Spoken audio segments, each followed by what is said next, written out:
started doing music at Cal State. Right. I had my first performance at Cal State, and got a club performance going on at Cal State, and we started doing big ass cracking events, which we'll get into that later. Oh, man. So Cal State actually was the birthplace of a lot of ideas, A lot of things. and it really did bring together Ronnie G, I, and T1. Like that's really the core Late night group. and honorable mention Gino too. And our boy Gino. He was coming up next. Don't get me wrong. Yeah, we were gonna he's mention him working next. next. We got introduced to him a little bit later on Yeah. in the years. He's gonna be in Vibin. He's in F&O. He's in a few tracks.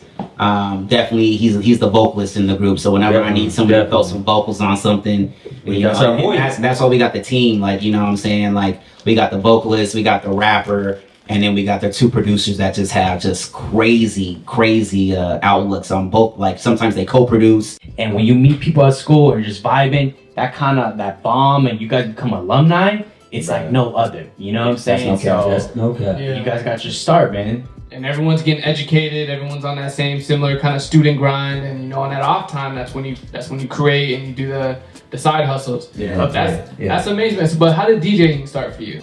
We always into music. My boy T1, he introduced me to beat making, so he was just like, I always had the touch for music. I always had the CDs. I always had pretty much the hot music that people wanted to listen to. So he was like coming to me, hey Ronnie, you got any CDs? Hey Ronnie, you got what's popping right now? So pretty much, I turned that aspect. Was like, you know what? Since I'm already making CDs and doing stuff like this, let me make it a business. I'm going to school for business. I went to school for business, pretty much. So I was like, you know what? I need to make this into a business. Let me do something with it. I was like, you know what? What's hot right now?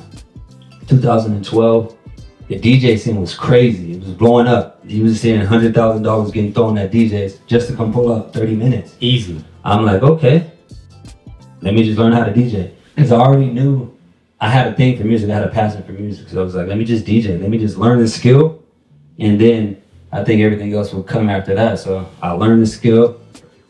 I paid my boy Brandon, my mentor. Shout out Brandon. Craigslist. Shout out Craigslist. I looked on Craigslist to find somebody to show me how to DJ, pretty much. And I paid my man $200 to show me the basics. He took a year, showed me the basics at his church. I was like, for sure. I learned the basics.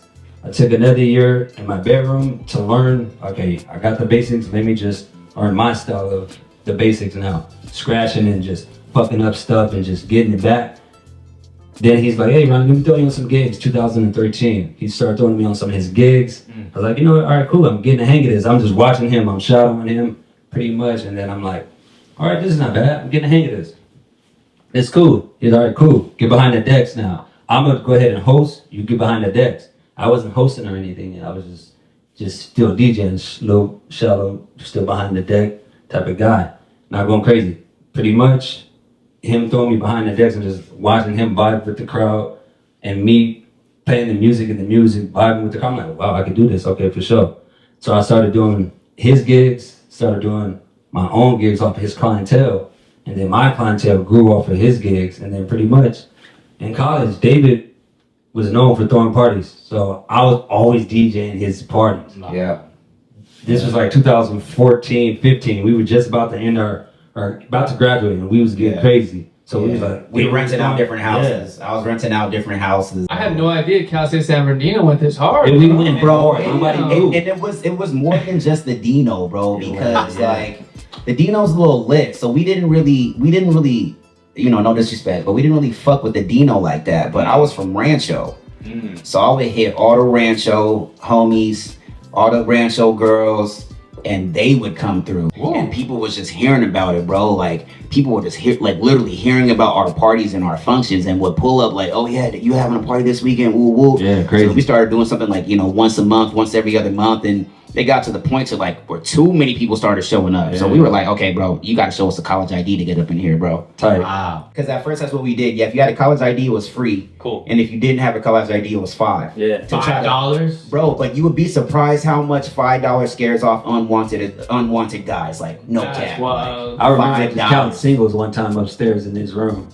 From one night. Yeah, it started getting live, yeah. Our parties did start getting live, bro. And that kind of helped us form the current business plan we have now. Facts. Yeah, it all did start at Cal State, bro. And it was late night stuff we were doing too. Yeah, So yeah, that's where the neighbors hated me